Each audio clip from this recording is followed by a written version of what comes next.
Hey guys, welcome to this upload for you guys on Wrestling Fan Open My Night, here exclusively on very YouTube.com. If you're new around here, hit that subscribe button, hit that bell icon so you'll be in and updated anytime when I do any professional wrestling topic videos. I don't do live reactions, never have, never will. I may have done a live stream on my TikTok with talking obviously to other people that make content or talking to them whilst they're watching a product. I've done that in the past, but I've never done a live reaction. So TKO, stay away from my stuff. But I digress. All I can say is to everyone that is actually watching this, thank you ever so much for tuning in and making this video part of your day. Now, obviously, I'm bored out of my brains because obviously being off work until I think Thursday evening. So obviously, I fit content in as and when I'm off. I don't do it consistently, although sometimes I do release stuff here on YouTube for you guys to enjoy whilst I'm at work. So I've pre-recorded it before work and so on. But today I'm actually straight shooting and uploading straight from the cuff because I'm bored out of my fucking brains. Because quite honestly, all I've been doing all day, I'll tell you the truth, right, is lazing around. I'm a lazy motherfucker when I'm not working, That's why I don't vlog my daily life like people do vlog their daily life. It'd be a boring watch. The only vlogs I actually do is focus on basically coming up in London. I'm looking forward to going to, obviously, Rev Pro, All In, and Progress Wrestling. I may be going Pro Wrestling Eve if they confirm a show on the Friday. So I'm looking forward to obviously have that entity towards bringing to maybe 4 vlogs or maybe just 1 vlog. Or, you know, I'll work around it. I always do. I'm looking forward to that weekend. I can't stop thinking about what's going to happen that weekend. And we're only near enough in June and towards the end of May. And I've literally got a few months to go going forward towards that vlog. I'm going to be saving hard as much as I can now. I've got nothing in the way as such. Maybe something planned, but obviously I don't know yet if that's going to plan. I don't know yet because at the end of the day we're both busy at the moment, and this is. I want to tell you the truth, right? And I'm not being honest. As all I can say is this, right? Is to everyone that is watching this, what I'm going to be saying right now. I'm not out to offend anyone or anything. But content creators, if you are like me, stay away from the copyrighted material because you're going to get hurt in the process because you've already bitched and moaned on a platform that you are going to lose your shit or you're losing your shit or you completely lost the channel, but you begged for those subscribers to come back to you and then you redo the whole shit that you were complaining about losing your shit about. Just stay away from copyrighted material. It's just pure and simple, and that's just me being honest with you. Because if you don't like honesty, you might as well unsubscribe now because I'm going to be brutally honest. Because at the end of the day, I'm a content creator that has been on YouTube since 2010. I've already done a long video of this explaining they've attacked me in the early days of my YouTube life.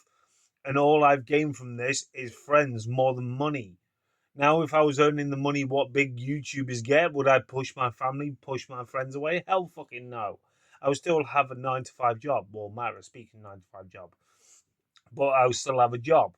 I know I can't see these big YouTubers. I can't stress you enough. Do not see these big YouTubers that you love to watch, that you're going to be one day making the same money as them. But the catch is you haven't done the hard work what they've done. They've done different styles, different kettle of fish. Or you're relying on your live reaction clips. You're relying on fucking watch-alongs. You shouldn't be. I don't get this community sometimes in the IWC where watching someone watching a program and hoping they'll react some way or form. That's why you look at the likes of Brock Lesnar coming back. I've already mentioned this in my previous upload, but I'm going over this to you guys that is watching this video. That's entrapment for people to do a live reaction.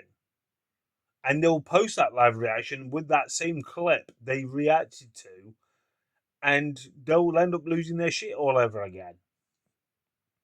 You know, IWC faithful are faithful to who they like.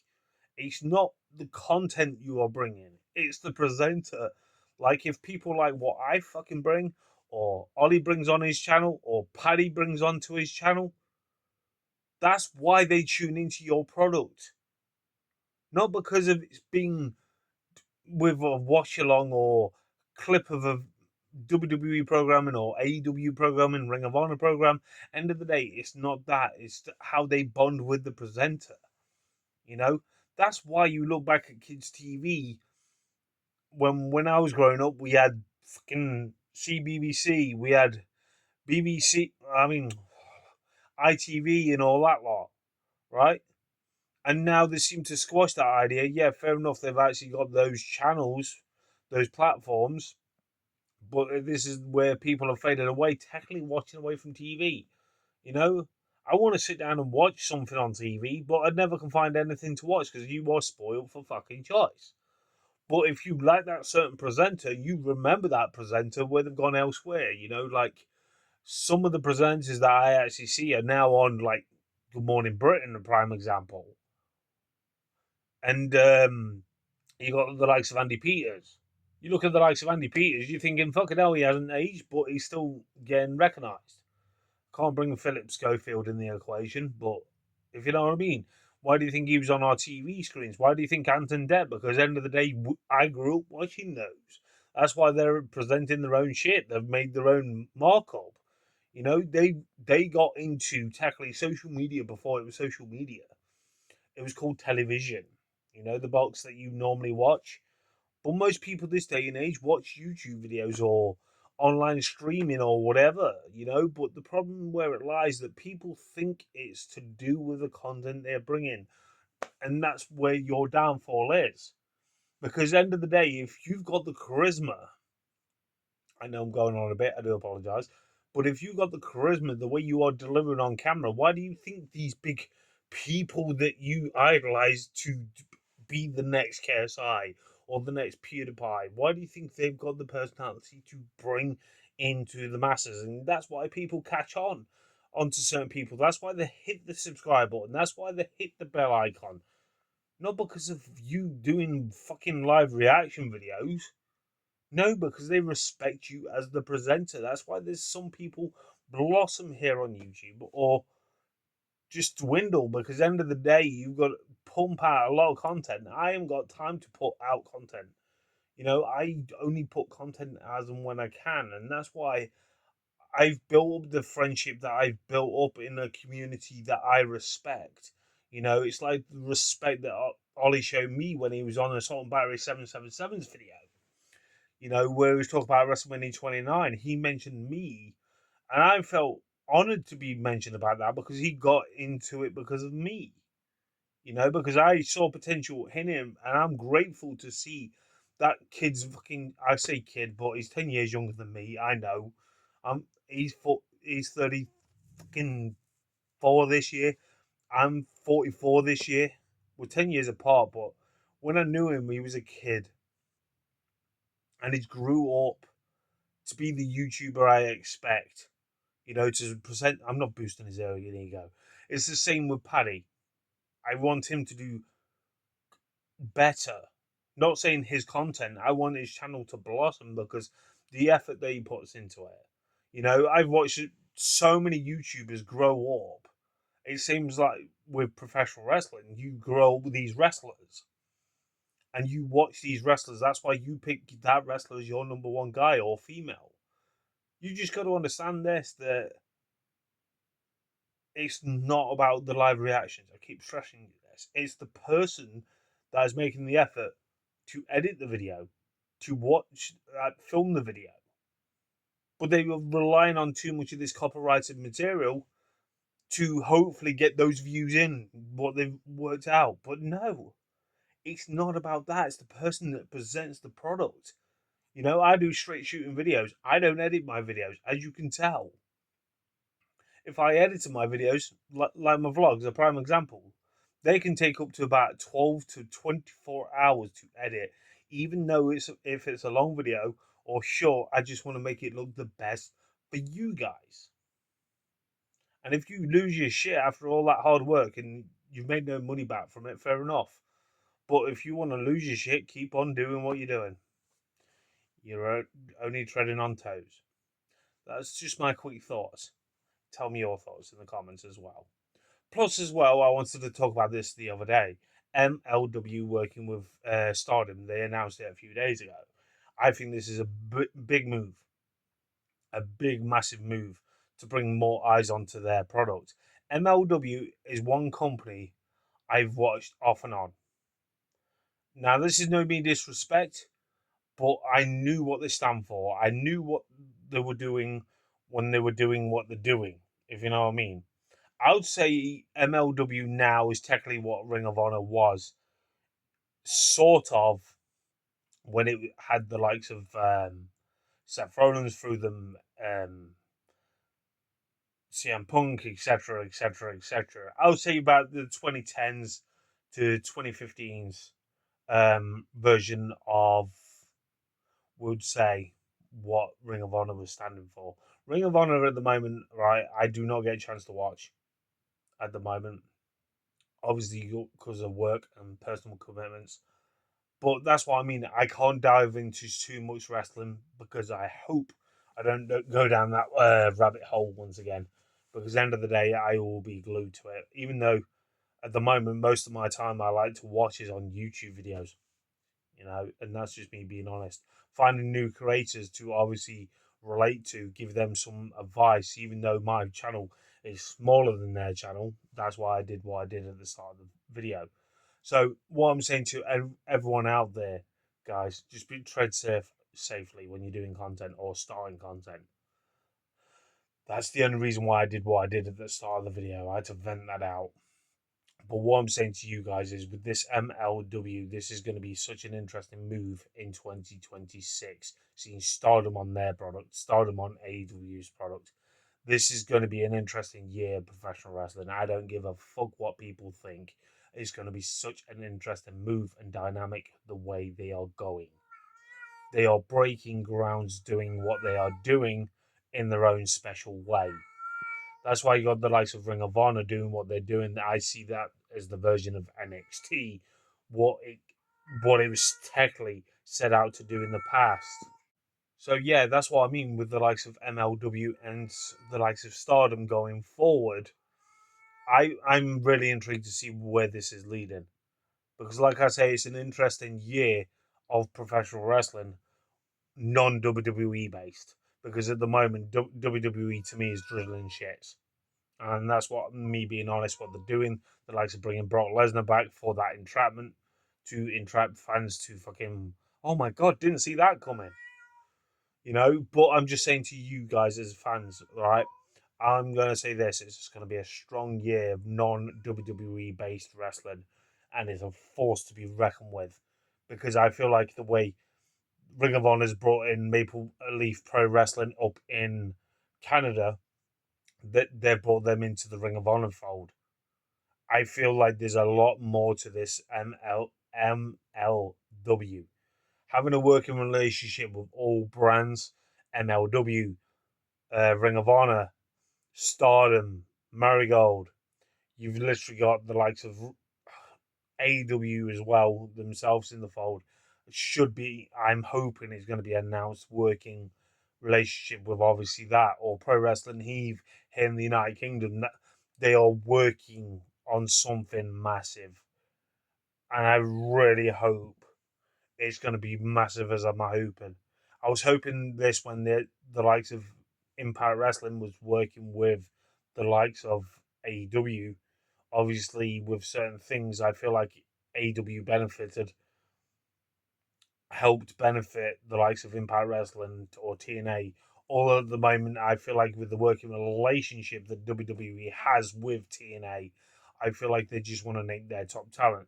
They've got obviously Leon Slater on their watching grounds. They've got the likes of Joe Henry. They've taken Jordan Grace. Sorry, You've got to think they're nicking their top talent to benefit them when their contracts are expiring. They're quick to snap them up. And then obviously with the rumours and speculations that obviously I saw on Vince Russo's brand, big shout out to Vince Russo, the coach. I saw this on a TikTok that apparently in TKO's contract they can't talk to other companies for 9 months after their contract expires. That's a massive, massive blow to anyone wants to look working elsewhere. And I saw this and I was dumbfounded when I saw that. But I'm not on about the people that are free agents at the moment. We say free agents because they've not got no work elsewhere as of yet. But I could be wrong what they're trying to say in their content. Because at the end of the day, you've got to think, right? Think long and hard. The TKO, yeah, trying to monopolize, yeah, fair enough. They've already bought the likes of AAA, and still waiting for the day they say they confirm they're able to buy TNA because they actually get the first dibs on that. And there's a lot of rumors and speculations that I saw on Facebook pages. Take it as a pinch of salt that Vince is interested in buying into TNA wrestling, which I do not see that ever materializing. I just see the way I see it. This is the problem where it lies. I feel like with WWE at the moment, they're trying to benefit of the doubt with TNA, but I feel like the working relationship that TNA actually had with AEW is far superior. Because at the end of the day, AEW was not scared to send their top talent like Kenny Omega over to Impact Wrestling to do what he does best. Obviously, face the likes of Christian Cage for the likes of the Impact Championship at the time.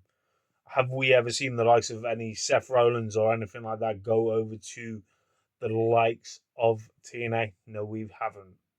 So that's why I mean it's quite hard done by to see this actually materialize. But like I'm saying to you guys, this MLW deal with Stardom is just the starting block because they've already announced for June for some shows already with the likes of Stardom female wrestlers that are traveling over from Japan to go to MLW. It's an interesting time to be an MLW fan. I may start watching it at some point, but I used to watch it. I'd never talked about it because the amount of times I used to get death threats for talk about Impact Wrestling back in the day, like 10 years ago when I used to fucking watch it religiously. I used to watch that. That's what I mean. The rabbit hole that professional wrestling is. You don't want to fall down that path, and that's just me being honest to every one of you guys at home. This is massive. It's going to be massive. If it pulls off the way I think as a wrestling fan, I know a lot of people are going to shoot it down, quite honestly, and don't shoot it down. Give it the benefit of the doubt. This is opening a lot of doors, and it's going to be very interesting because if you look at that diagram, there is circles still blank being signed with certain deals, and I'm really excited to see what materializes from this because this could, do I dare say it, if it's done right, it could hurt TKO and WWE and its fan base if their fan base are open to watch other wrestling.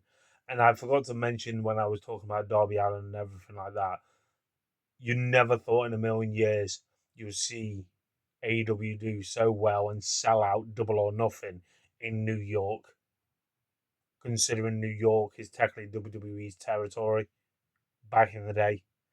They, you can say all you want, but there must be some light of day towards people that are interested in certain things what AEW is doing, and they're doing it right.